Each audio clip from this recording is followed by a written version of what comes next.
नमस्कार। आज क्या बात करूं आप लोगों से। ऐसी एक निराशा सी भरती जा रही है लोगों के मन में कि हमारा समाज अवसादग्रस्त हो चुका है या यूं कहें तनावग्रस्त हो चुका है, जिसको हम स्ट्रेस कहते हैं। निराशा का वातावरण, नौकरी जाने की चिंता, कहीं ना कहीं आगे बढ़ने में रुकावटों की चिंता, जॉब, घर और समाज, इन तीनों के बीच बैलेंस बिठाने की चिंता। अब तो नॉर्मल भी न्यू नॉर्मल हो चुका है। तो न्यू नॉर्मल हम लोगों के मन से कितना खेल रहा है, ये हमें समझने की ज़रूरत है। और अपनी ज़रूरत है, सबसे बड़ी ज़रूरत है अपनी लाइफ को डिस्ट्रेस करने की। इसीलिए मैं आज स्ट्रेस, तनाव, अवसाद, इन्हीं सब बातों पर एक छोटा सा आप लोगों से अपना पक्ष शेयर करना चाहता हूँ। यदि मैं स्ट्रेस की बात करूँ तो आयुर्वेद के हिसाब से 3 तरह के। यदि मेंटल है, वातिक हुआ, धी, धृति, स्मृति, ये सभी आयुर्वेद में बड़े अच्छी तरह वर्णित है। और इन चीज़ों में डिस्टर्बेंस स्ट्रेस का कारण होता है। यदि वो इमोशनल है, सेंटिमेंटल कहीं है, तो जनरली वो पित्त के कारण, हार्मोन्स के कारण, एड्रेनलिन के कारण, इन कारणों से होता है, पित्त के कारण होता है। और यदि वो फिजिकल है तो जनरली कफ के बाधाओं के कारण होता है, ऐसा आयुर्वेद का मानना है। अच्छा, कैसे मालूम पड़े कि हम लोग स्ट्रेस्ड हैं? हर आदमी तो मशीन की तरह खट रहा है, सुबह से शाम तक परिश्रम कर रहा है, हर जगह बैलेंस बनाने की चेष्टा कर रहा है, फिर भी बेचारा निराश है। कई तरीके हैं खुद को डिस्ट्रेस करने के, लेकिन उसके पहले ज़रूरी है कि हम लोग लक्षण जानें। स्ट्रेस के क्या क्या लक्षण होते हैं, ये यदि समझ में आएंगे तब मालूम पड़ेगा कि हम स्ट्रेस्ड हैं या नहीं हैं। और हमें लाइफस्टाइल में, हमारे एटीट्यूड में, हमारे इमोशंस में, हमारे सेंटिमेंट्स में, इनमें कुछ इम्प्रूवमेंट की ज़रूरत है भी या नहीं। ज़रूरत है। आज न्यू नॉर्मल में पूरे लाइफस्टाइल डिसऑर्डर जितने थे उतने धीरे धीरे सुधरते जाएंगे।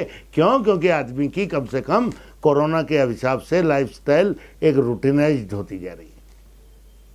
मैं लक्षणों की बात कर रहा था। हेडेक, मसल्स का टेंशन, हाथों का हिलना,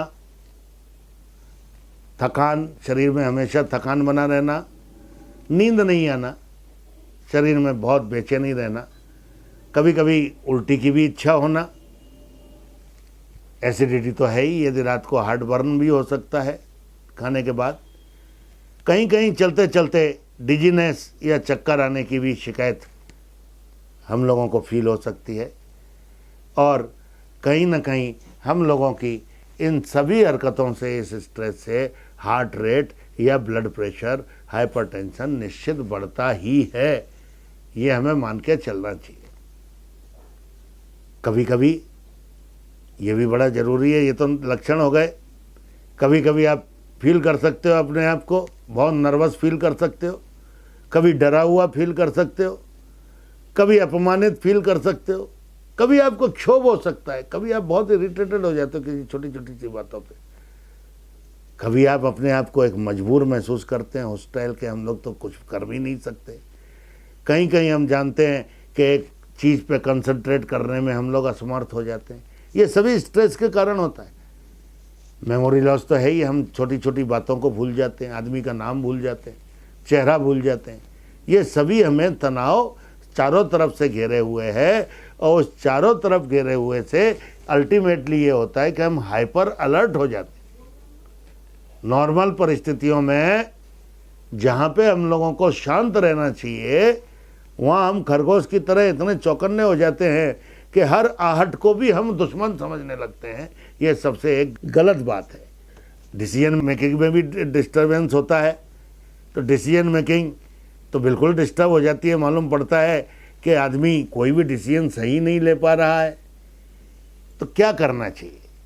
सबसे बड़ी बात आई, क्या करना चाहिए हम लोगों को स्ट्रेस कंडीशन से राहत पा सके। नंबर 1, सबसे पहले अपना आहार विहार निद्रा लाइफस्टाइल को इम्प्रूव करना ही होगा और कोई उपाय नहीं है। दूसरा, लाइफस्टाइल में भी क्या, यदि आपको नींद रात को नहीं आती, यदि आपको हार्ट बर्न होता है, आप रात का डिनर कम से कम जल्दी करने की चेष्टा कीजिए। खाने और सोने में कम से कम 2 घंटे का अंतर कीजिए।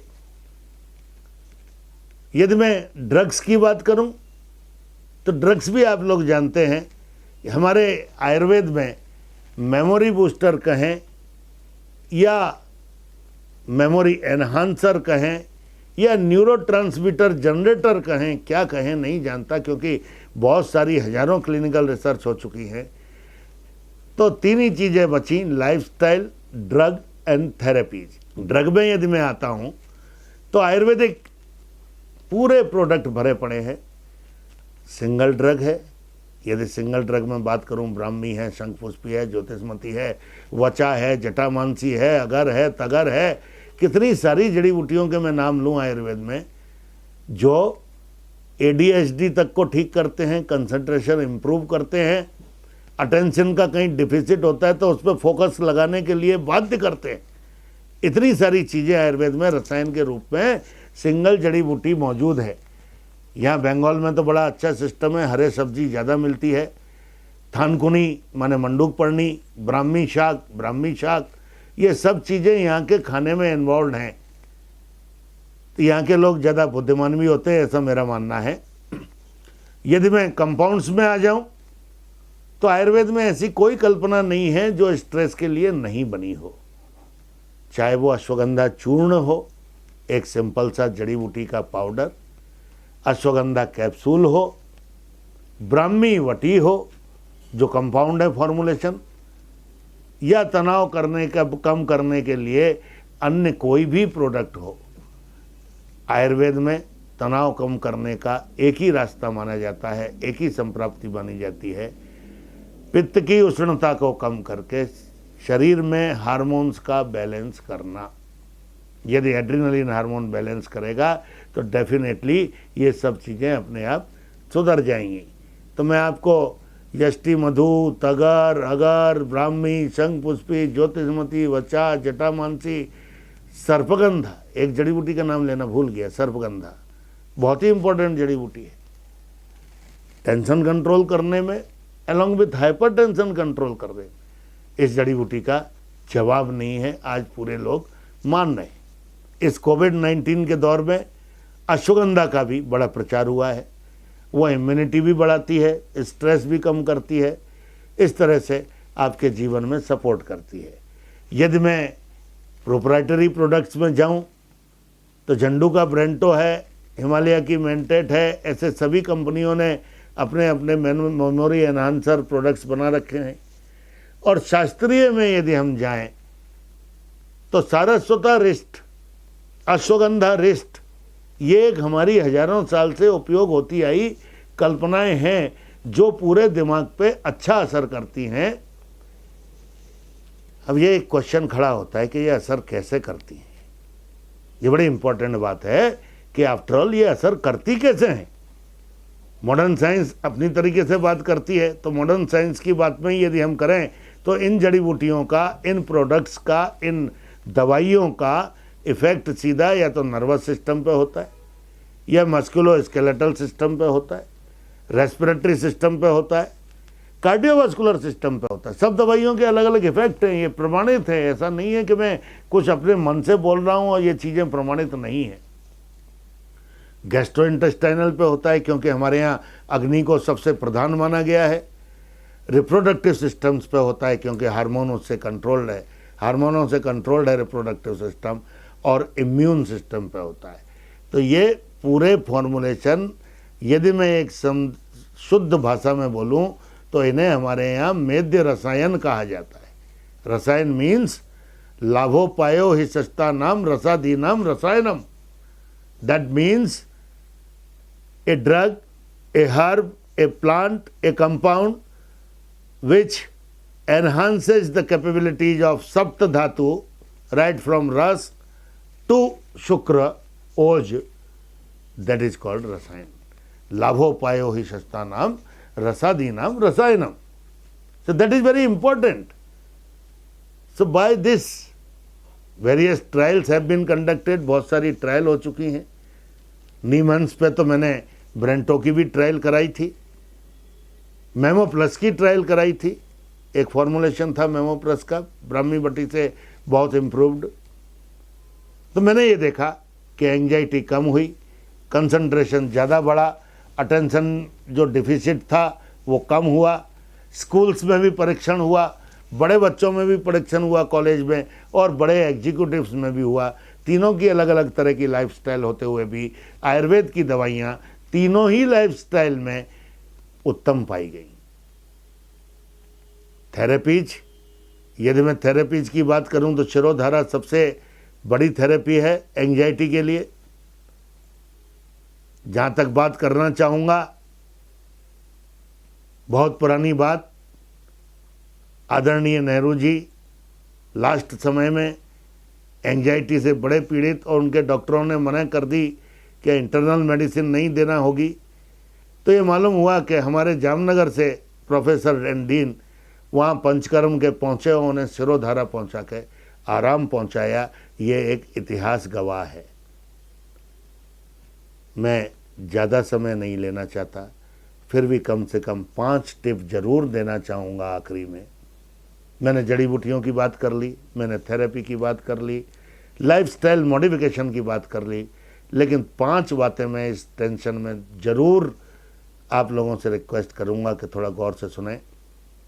टिप नंबर 1, जब आपको कोई भी किसी भी चीज़ पे गुस्सा आए तो कृपा कर मुट्ठियों को भींचें। ये मुट्ठियाँ दोनों हमारे एक्यूप्रेशर के हिसाब से पॉइंट्स हैं हमारे तनाव को, हमारी एरोगेंसी को कंट्रोल करने के लिए।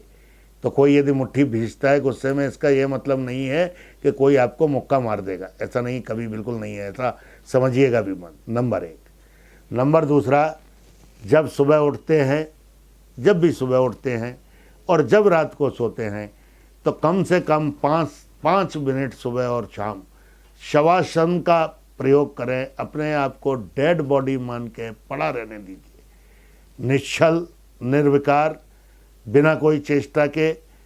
चेष्टा कीजिए कि कोई विचार भी ना आए, सुबह के तनाव भी ना आए काम के, और शवासन में आप जब पड़े रहें 10 मिनट, उसके बाद उठने की चेष्टा कीजिए। ऐसा नहीं कि काम का तनाव मन में लेते हुए फटाफट उठ के और हम लोग फटाफट एंजाइटी का शिकार हो जाए।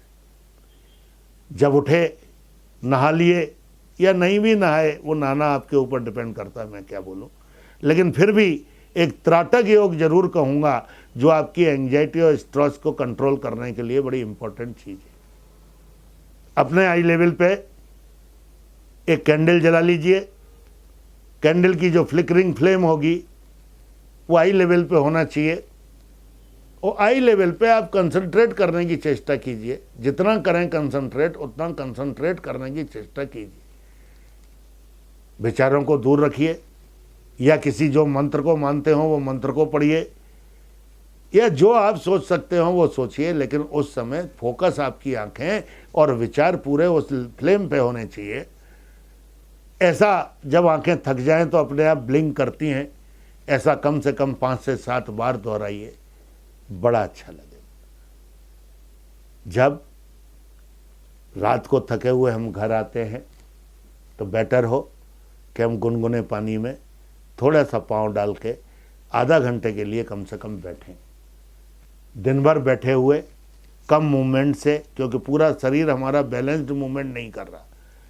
सबसे ज़्यादा यदि हमारे शरीर में काम कर रही हैं तो हमारी आँखें, दिमाग जो सबसे ज़्यादा काम कर रहा है, तो थकती भी सबसे ज़्यादा वही हैं, और उसकी थकान की हम लोग चिंता भी नहीं करते। कभी चश्मा पहनते हैं, कभी नहीं पहनते, लेकिन हमारी एंजाइटी का द्वार हमारी आँखों से है। वो पूरे शरीर की सेहत भी बिगाड़ता है, सिर दर्द भी देता है, और आपको कई तरह की तकलीफ़ों से ग्रसित कर देता है। तो कम से कम दिन में 2-3 बार इन हाथों को अपने कप बनाइए। कप बना के अपनी आँखों के चारों तरफ पूरे फोर्स से दबाइए। जितने फोर्स से आप इस कप को दबा पाएंगे, शर्त इतनी सी है कि आपके कप का बीच जो सेंटर का हिस्सा है वो आँखों से टच ना हो। चारों तरफ प्रेशर रहेगा आँखों के। हमारे यहाँ तो नेत्रवस्ती तक की कल्पना है, नेत्रांजन की कल्पना है, सुरमे की कल्पना है, काजल की कल्पना है, लेकिन आजकल मॉडर्न डॉक्टरों के हिसाब से ये सब बंद हो गए। हम आई केयर के नाम पर कुछ भी नहीं कर रहे, इतना भी नहीं कर पा रहे कि हम कोई गुलाब जल की 2 बूंदें प्योर गुलाब जल की कम से कम 2 बार डालें, या कोई अच्छा सा आई ड्रॉप आयुर्वेदिक हम डालते रहें, जिस कंपनी पे भी हमें भरोसा है। इन सब बातों का आप ध्यान रखेंगे तो मेरा मानना यह है कि आपका तनाव चुटकियों में चला जाएगा। और सबसे बड़ी बात, तनाव उसी का कम होता है जो नेगेटिव परिस्थितियों में भी मुस्कुरा सकता है। यदि आपके सीने में तनाव कम करने की थोड़ी सी भी इच्छा है तो लेट गो करना सीखिए और उसके साथ हंसना सीखिए। ना आप अच्छी तरह सांस ले पा रहे हैं, ना आप अच्छी तरह हंस पा रहे हैं, हमेशा अपने तनावों से घिरे हैं, तो कई रोगों के शिकार होंगे। हंसिए, खुल के हंसिए, खुद हंसिए, हर परिस्थिति में हंसिए और दूसरों को भी हंसाइए। धन्यवाद, बहुत बहुत धन्यवाद।